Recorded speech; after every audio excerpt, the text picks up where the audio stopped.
Hi, my name is Shanice and I'm a student studying business.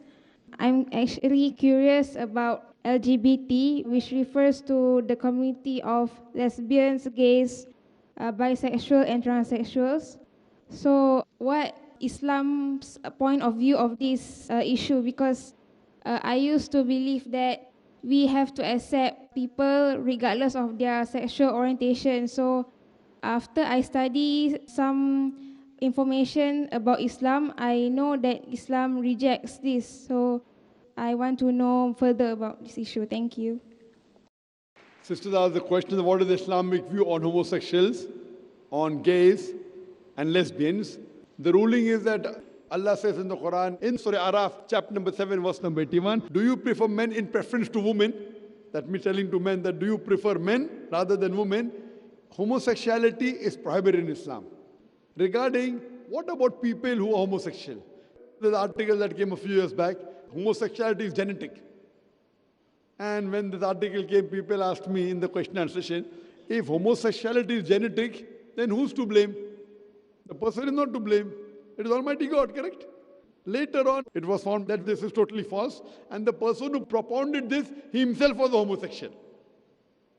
What today's psychologists tell us, that when a person goes beyond the limit, he keeps on wanting things which is unnatural. So today you see in the Western world, there is obscenity. Like my son said, the women's talk of liberalization is nothing but a disguised form of exploitation of body, deprivation of a soul, and degradation of honor. The Western society claiming to uplift the woman had degraded her to concubine, to mistresses and society butterflies which are hidden behind the colorful skin of art and culture. In today's society, you have advertisement. In a motorbike advertisement, invariably there's a woman. Now, how many women ride motorcycle? Percentage-wise, is it? But you see a woman in the ad, why? And I was told of a very famous ad of BMW. I was told, in front of the BMW car, a woman is standing in a bikini, and the ad reads, test drive her now. Who, the girl or the car? So they're selling their daughters, they are selling their mothers, and they're saying that women are liberated. What happens that when you go beyond limits, all religions say that if you want to have a relationship, you marry. Correct? According to American statistics, America doesn't agree in Islam. Islam says you can have more than one wife, that's a different question. In America, the American statistics tell us an average American, before he settles down with a permanent life partner, he has 8 different sexual partners. Some may be having 2, 10, 20. Average is 8. 8 different sexual partners before they settle down with one. So they are disregarding the law of the Creator.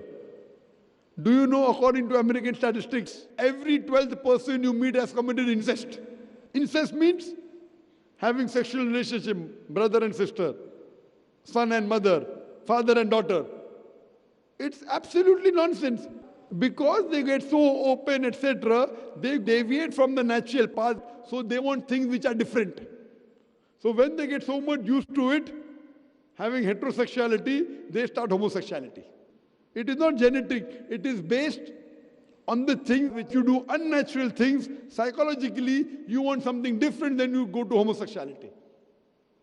So if you stop this deviation from the path which is given guidance in the Quran and the other religions, what you realize, this will stop. And I remember I'd been to Canada in 1996 first time. A man kissing a man. And Canada has legalized marriage of gays. Now, all this is coming because they're deviating from the truth. And today psychologists tell us that a person who has no extramarital sex enjoys the best married life. You deviate from your normal thing, and this is what happens.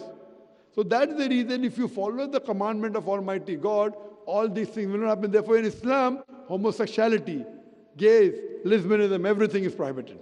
Hope that answers the question.